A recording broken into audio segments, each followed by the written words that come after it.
Welcome everyone, this is Andy 79Z28, sometimes known as Dr. Zinc or the Zinc Master. Anyway, this is a thank you to Uncle Jim trying to solve an issue with my Rossi 92 with a full-size scope on it, because when you would eject around, it pops up and hits the base of the scope and goes back down into the chamber. So tried to make a deflector. So Uncle Jim has put forth to make it out of Kydex, and he was kind enough to send me some Kydex, and he sent me two pieces like this, 3x3, which that measurement was definitely too big.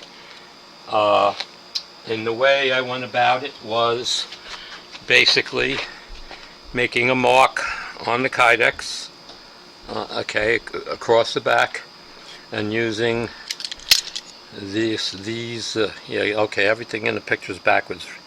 Okay, so I put this on here just on the line, clamped it, then I used a heat gun in this area here, and till it started softening up the Kydex, and I started bending it into shape. Okay, so with that said, it took me a couple of times, but we got it. So this is the Rossi 92. This is going to be a pain in the neck. I don't want to make everybody dizzy. Okay, trying to show you. This is the, let's see if we get this in here.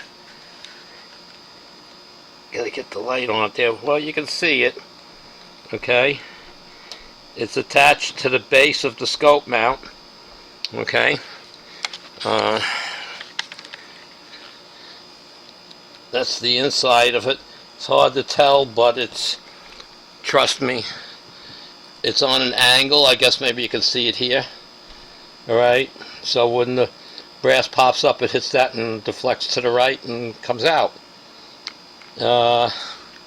That's basically it. So now, just to show you, here are two dummy rounds. There's no powder in here or primers. They're not live ammo. So we'll put these two in. We'll chamber these two.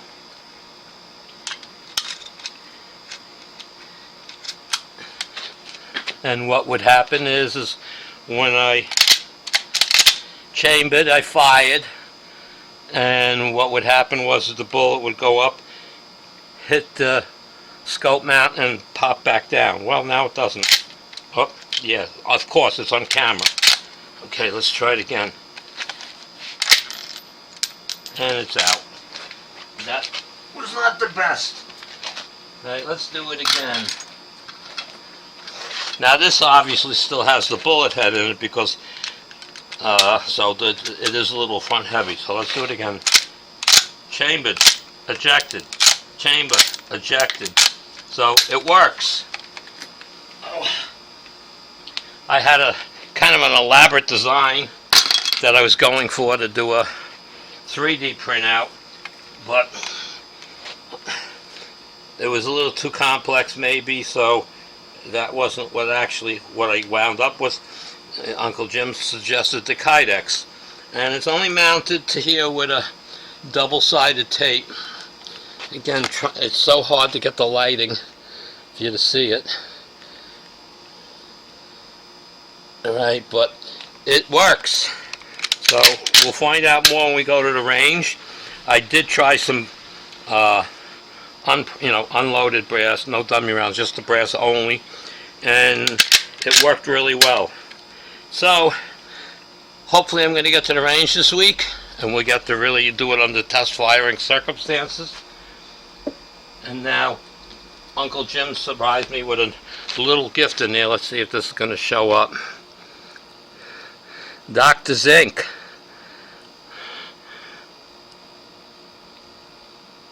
that metal, he got this thing in a flea market or whatever, a metal punch. And I actually plan to trim it a little bit. And I'm going to put it on the outside. Where am I? Up in here. Doctor's ink. So I didn't glue that yet. I got to do that yet. So that's about it. And just saying thank you again to Uncle Jim and the son for trying to help me out. And everything seems to be working fine. We'll find out more at the range live. Everybody have a great day. Andy, 79Z28, signing out.